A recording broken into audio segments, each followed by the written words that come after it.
What it do, Divine Nation? Alright, thank you so much for tuning into this video with me. I do have some more messages for you guys that I've written down. Taking a couple days just to, rest, retreat, recuperate, just tap in.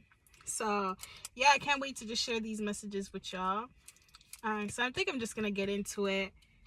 And yeah, all this Virgo energy has me just feeling a little bit like, I wouldn't say anxious because that's not the word, but a little bit more,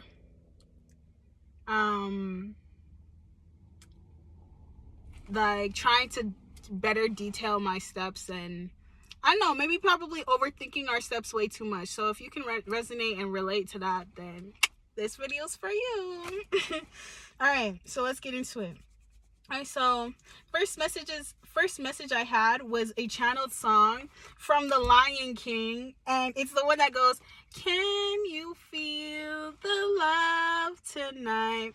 So collective, for those of you who are really feeling that energy of love around you, or just really feeling very attracted to somebody or attracting different relationships right now, I feel like there's a lot of love around you, and emphasis on tonight. So something here, maybe in the month of September, or just all Virgo season, I feel as though the energy around everybody is that hermit energy. So a lot of situations or little nuances is what I'm getting.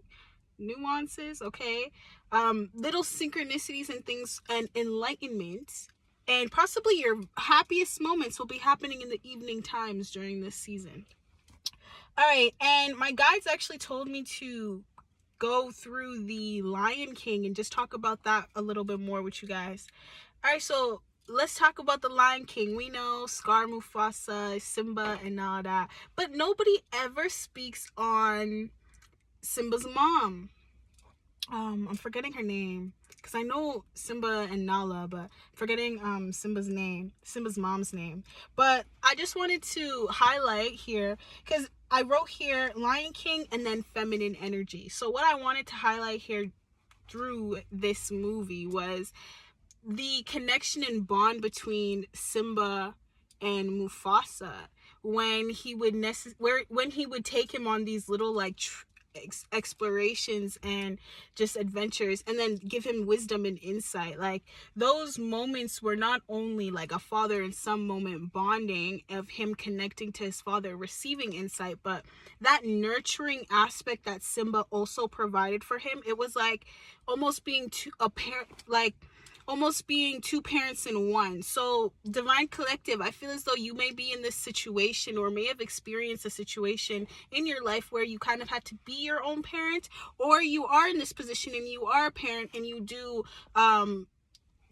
provide both roles for your children. So what I'm getting to tell you here is you can, baby. Like, I'm picking up on a lot of like King of Wands energy, just like that protective, very boss like, but controlling with tact. Okay, controlling with tact. I feel like there's this control that you need to have over your life, or you're believing that you need to have in your life, and it's coming at you in a very tactful way. Sorry, y'all. It's coming at you, or you're supposed to go at it, achieving this independence and achieving this king status in a very tactful way. So there's a need for you to not only use your passions like to drive you forward, but also use your passion to feel deeply rooted and connected. So a lot of root chakra energy. I'm seeing a lot of red right now. I'm seeing a lot of red. So not red in the terms of you being angry, but red in the terms of you're passionate, and you have, there's a need. Okay, the message here, there's a need for you to add more tact and nurturing energy to that passion, so you could alchemize it, and do your thing. Yes, but I wanted to definitely highlight the fact that Mufasa was not only being like a father figure, but he was also being a very maternal figure for Simba as well. So yeah, to y'all single parents out there, kudos. That's a really good message for y'all from the Divine. We're proud of you. All right, so the next message I had was, I miss my mom. Nah, this message kind of hit home with me because I'm like, yeah, that's kind of the vibe I'm feeling around here. Like, I miss my mom, plain and simple. If you resonate, you resonate. But when it definitely comes, I feel like that's why my guides did tell me to highlight the feminine, the maternal energy, that feminine energy in the Lion King, because that wasn't something that was really highlighted yet. So many Leos, so many people who felt as though they were alone their whole entire life definitely do resonate to that movie. So it's not only seeing as though you didn't have a paternal figure, it's also understanding you didn't have that nurturing maternal figure as well. So that's where your resonance from that movie may come from, or there's just a different way of seeing it. All right, so now when it comes to that message of I miss my mom, I feel like there's a need for you to heal some issues, or there will be some healing coming towards you when it really comes to your relationships with your mother, or definitely expecting, or in the future working on that relationship from getting better. I feel like everybody right now is going through a very transformational time when it comes to relationships. It's raining right now, so I feel like there's this washing away and clearing that needs to happen when it comes to a lot of people's relationships, especially parents right now. All right, so the next message I have is lucky number 8. Lucky number 8. Now, lucky number 8, basically, I also wrote 8, like spelt out ATE, 8, like eating food. You understand?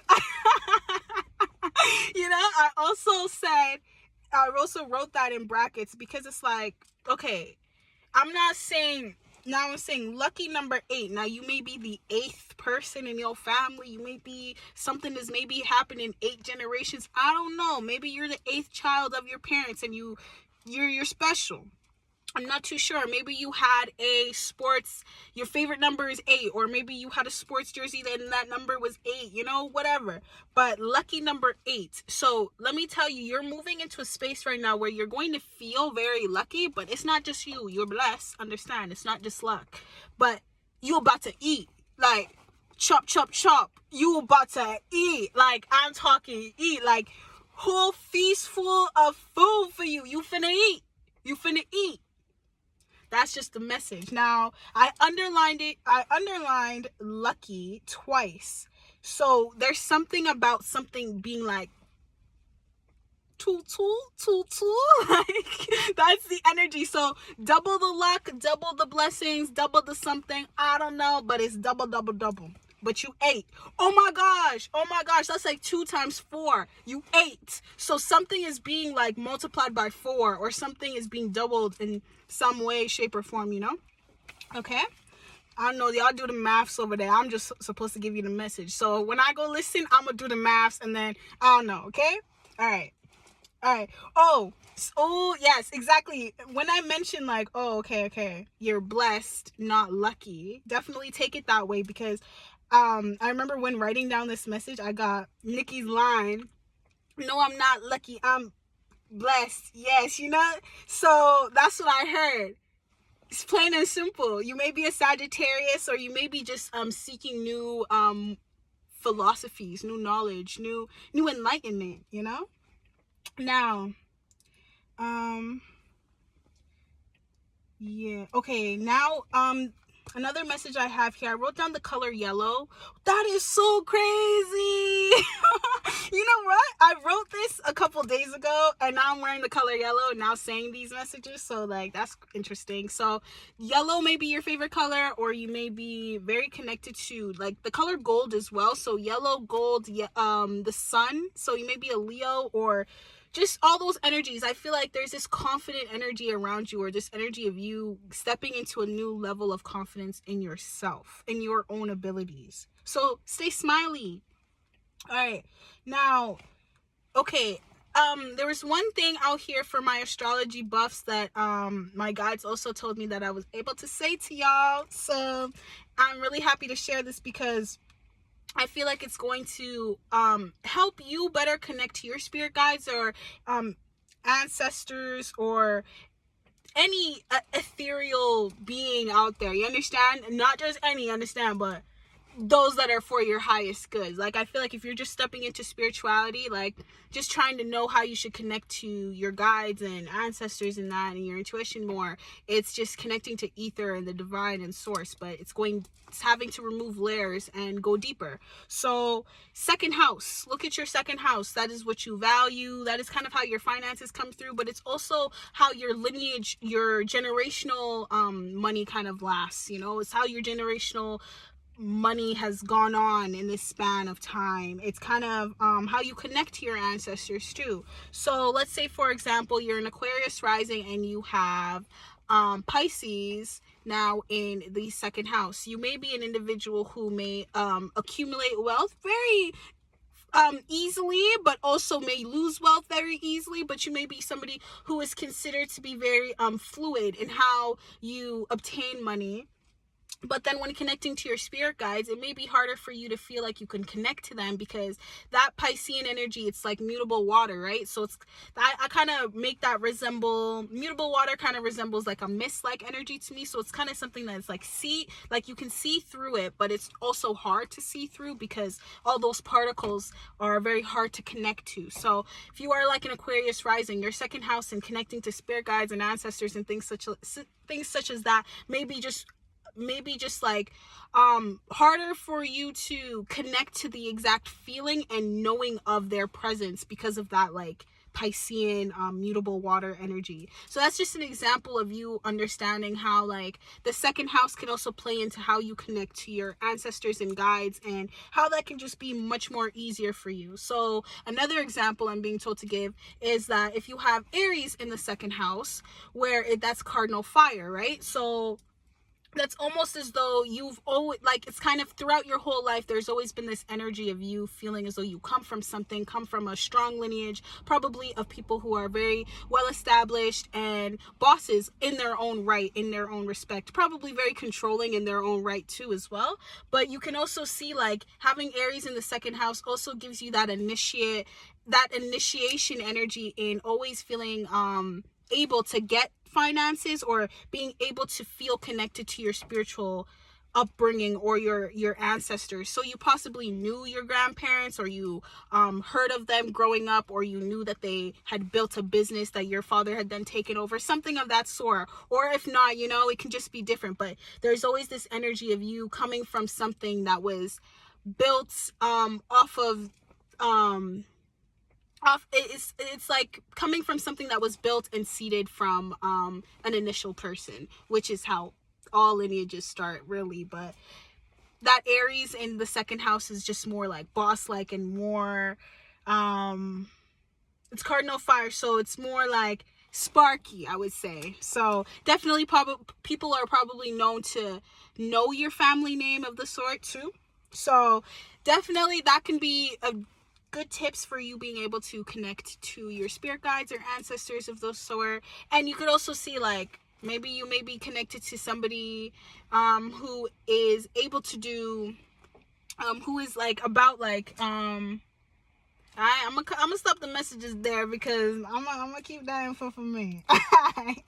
Alright. So thank you so much for coming to these to these messages. Well, low-key I'm reading because I'm reading my thing. Alright, so low-key reading. But thank you so much for coming to these messages. I hope some things resonated and you found some sort of enlightenment, and you can now go forth and do what you want to do. But for now, I'll catch you in another one. Bye.